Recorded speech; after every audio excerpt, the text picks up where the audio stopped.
अमायनोग्लायकोसाइड्स.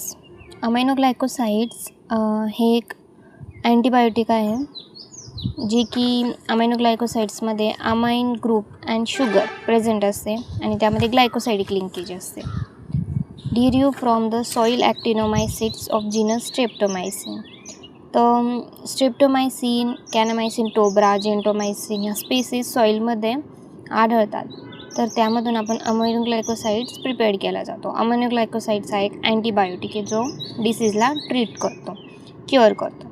तर अमायनोग्लायकोसाइड्सचं क्लासिफिकेशन म्हणजे ते बेसिस फक्त टॉक्झिसिटीवर बेसिस घेतलं आहे.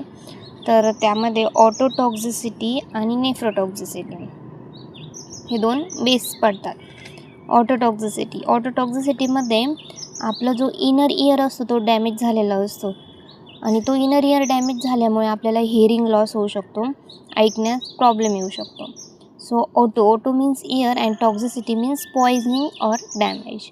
एक्झाम्पल म्हटलं तर त्या ऑटोटॉक्झिसिटी आपण कोणते अमायनोग्लायकोसाइड्स घेऊ शकतो, जसे की अँटीबायोटिक म्हणून अमिकासिन, केनामायसिन आणि नेटिलमायसिन हे आपण अँटीबायोटिक्स घेतो ऑटोटॉक्झिसिटीला क्युअर करण्यासाठी.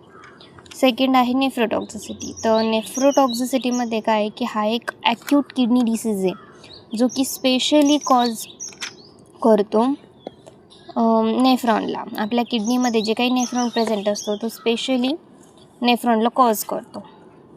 एक्झाम्पल त्याला ट्रीट किंवा क्युअर करण्यासाठी आपण निओमायसिन, फ्रेमायसिटिन हे अँटीबायोटिक घेतो.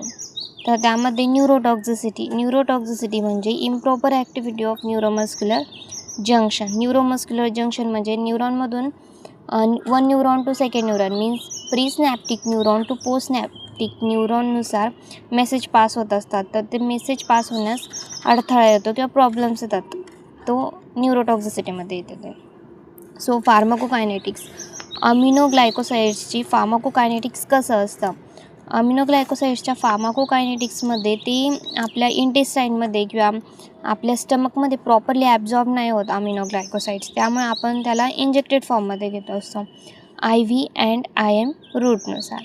The topical preparation are in the form of cream, eye drop as some of drug of this class are more toxic. म्हणजे आपण त्याला एक्सटर्नलीसुद्धा घेऊ शकतो टॉपिकल प्रिपरेशनमध्ये, जसे की क्रीम, आय ड्रॉप्स वगैरे. त्याचं मेटाबॉलिझम कसं असतं? मेटाबॉलिझम म्हटलं तर due to water solubility remain unmetabolized. त्याचं मेटाबॉलिझम असं असतं की ते वॉटर सॉल्युबिलिटी आणि अनमेटाबोलाइज्ड असतं. त्याचं एक्सक्रेशन होतं युरिनद्वारे. So common properties